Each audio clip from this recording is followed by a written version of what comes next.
पुण्य होते मेरे सोई भाग जगाई, ऐसी गुरुआ की दर्शन हमने पाए। पर्व आओ मनाए ऐसे पावों की हो विशुद्धि, हो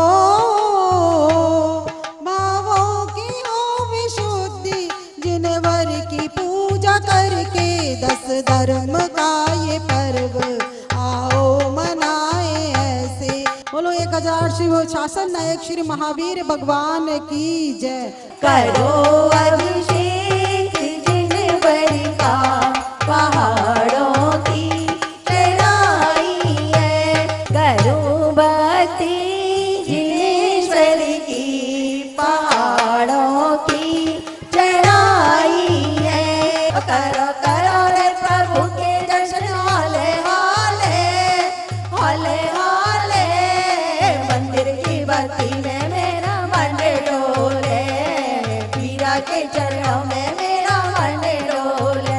मधुबनी के पारसनाथ बसोरे मेरे हिबड़ा में, समय शिखर को जाएंगे, पारसनाथ को धाएंगे। ऊंचे नीचे पर्वत चढ़ो बहना, चढ़ो बहना, जिन मंदिर में चलो बहना, वहीं पर द्रव्य धोएंगे बहना, धोएंगे बहना, प्रभु जी की पूजा रचाए बहना। छत चढ़ाऊं तो पे मंडल लगाऊं, तो पे कलशा ढूंढाऊं, तो पे कलशा ढूंढाऊं, जल भर भर के, भर भर के। धर्म के एक छोड़ को पकड़ा था, केवल अहिंसा को स्वीकार लिया था जैन दर्शन की, सो कहते हैं कि देश आजादी को प्राप्त हो गया और अगर अपनी आत्मा की आज़ादी देखना चाहते हो तो इस 10 लक्षण धर्म में से इन 10 धर्मों को स्वीकार लो। अपनी आत्मा भी ऐसा ही आज़ादी को प्राप्त हो जाएगी और अपना जीवन बहुत अच्छा बन जाएगा। अगर एक लंबी रस्सी हो और उसमें अगर एक गठान लगाई जाए तो रस्सी का क्या हाल होगा? रस्सी छोटी हो जाएगी। अगर उसमें 2 गठाने लगाई जाएं तो क्या होगा? अगर उसमें 4 गठाने लगाई जाएं तो क्या होगा? अरे वो रस्सी कम रह जाएगी, गठाने ज़्यादा हो जाएंगी। और अगर अपने जीवन में भी इनसे बुराई पाल लो, उनसे बुराई पाल लो, उनसे बुराई पाल लो, तो जीवन पूरा बुराइयों से भर जाएगा। और बुरा जो देखन में चला अजो दिल खोजा, क्या हो जाएगा? समझ में बात पड़ गई होगी। पर्यूषण पर्व की इस पावन बेला में यही मान लो कि हमारा ओहदा जितना ऊंचा है, अगर इसमें गठाने लगती जाएंगी तो ओहदा हमारा घटता चला जाएगा। हमारी जो ऊंचाई है वो हमारी ऊंचाई घटती चली जाएगी। ऊंचाई से मायने हमारी जो सामाजिक क्षमताएं, जो हमारी देश के प्रति क्षमताएं, जो हमारे घर के प्रति दायित्व हैं, अगर हम इतनी सी बातों में यहाँ वहाँ उलझ जाएंगे, डाइवर्ट हो जाएंगे, तो हमारा ओहदा घटता चला जाएगा। अच्छा, सारी गठानों को खोल दिया जाए तो रस्सी, अर्थात जैसा हमारा उपयोग था हम अपनी पूरी क्षमता से और फिर ऊंचाई को पा सकते हैं। अगर अपन लोगों को भी उस ऊंचाई को पाने का भाव जाग उठाओ तो अपने मन से थोड़ी सी इन गठानों को खोल दो। आज नहीं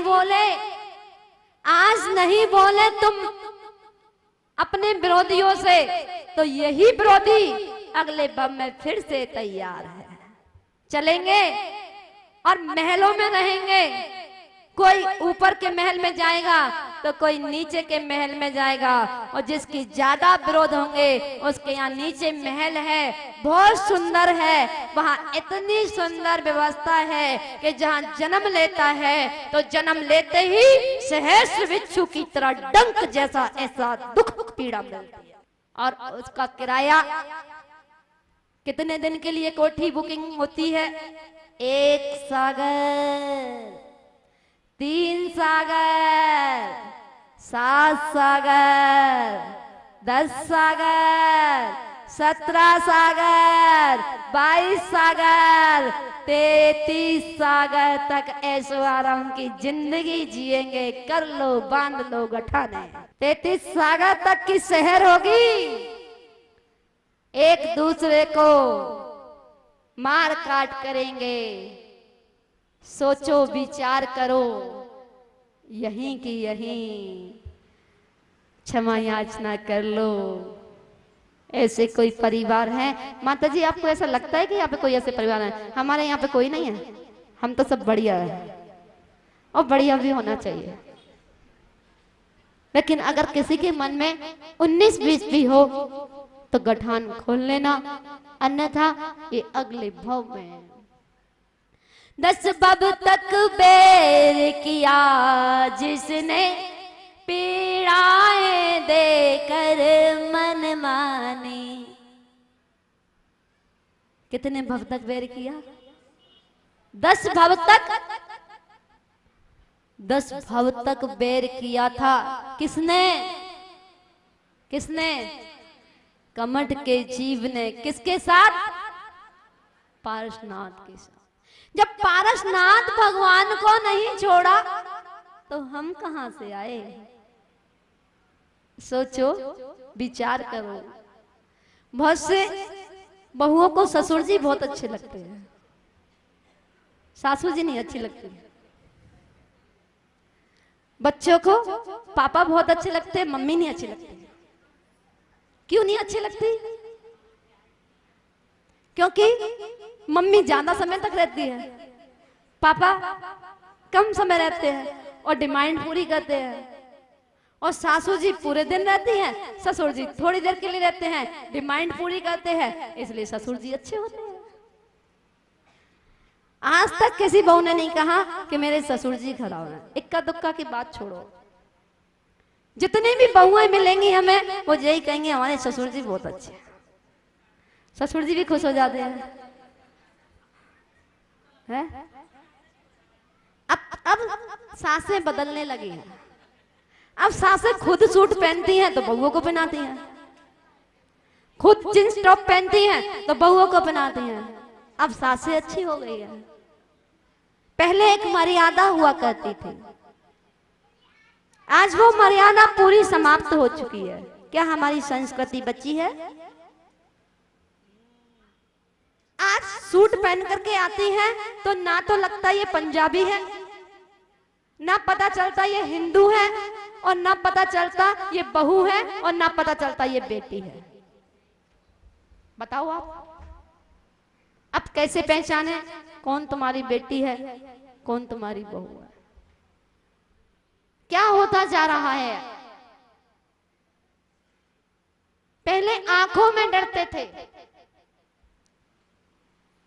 अब तो पेट में, मुंह में दांत नहीं, पेट में आंत नहीं, हाथ पैरों में दम नहीं, और हम किसी से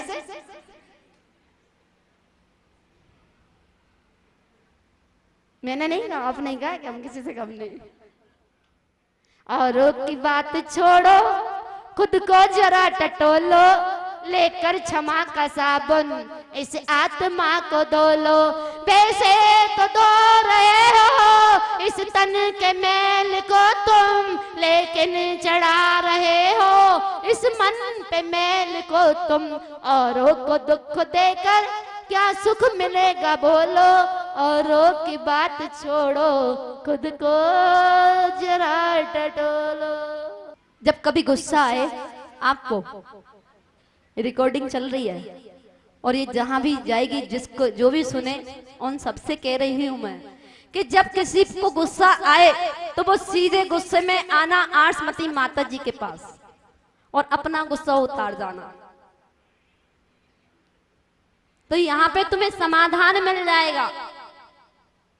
और अगर तुमने अपनी सासू माँ पे उतारी, देवरानी जेठानी पे उतारी, सास ससुर पे उतारी, बच्चों पे उतारी, तो डबल मिलेगा,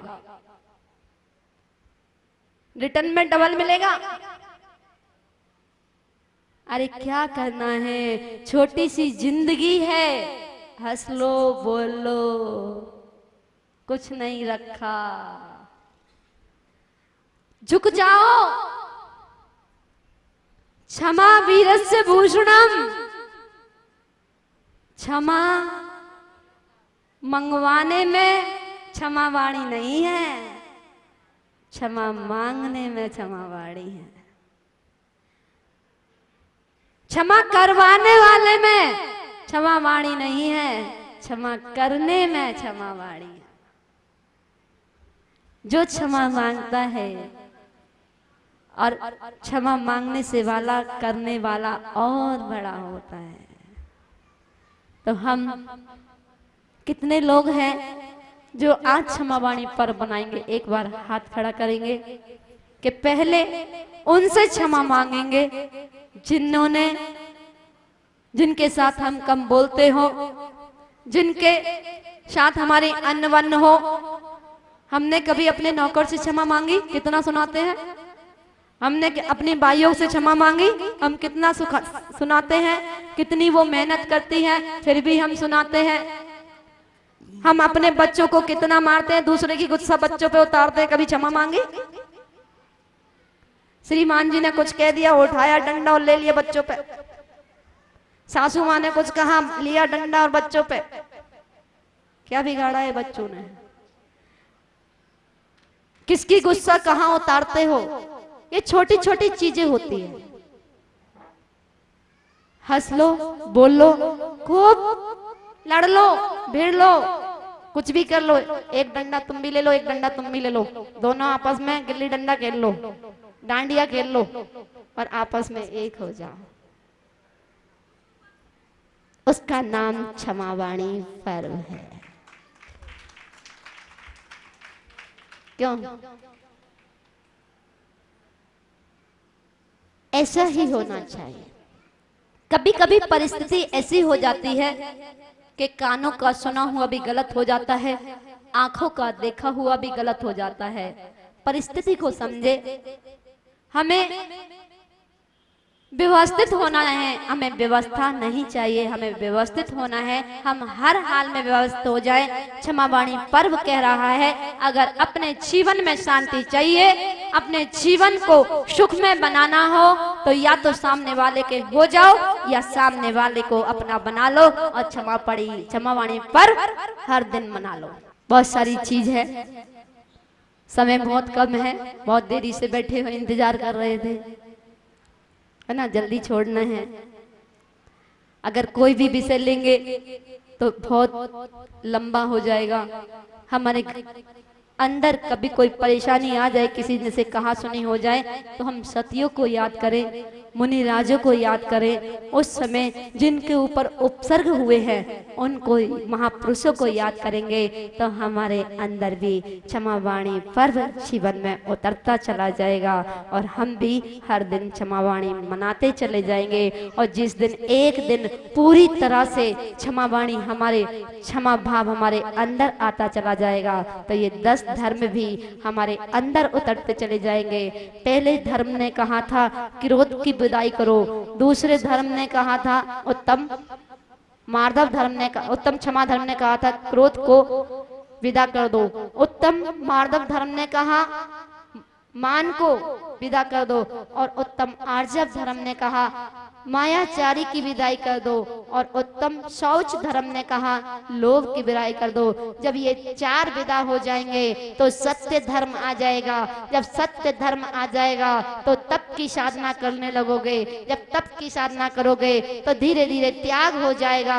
जब त्याग हो जाएगा तो आकिंचन धर्म आ जाएगा, और जब आकिंचन धर्म आ जाएगा तो ब्रह्मचर्य भी प्रकट हो जाएगा, और ब्रह्मचर्य प्रकट हो जाएगा तो पूर्ण रूप से उत्तम क्षमावाणी पर्व मनाया जाएगा।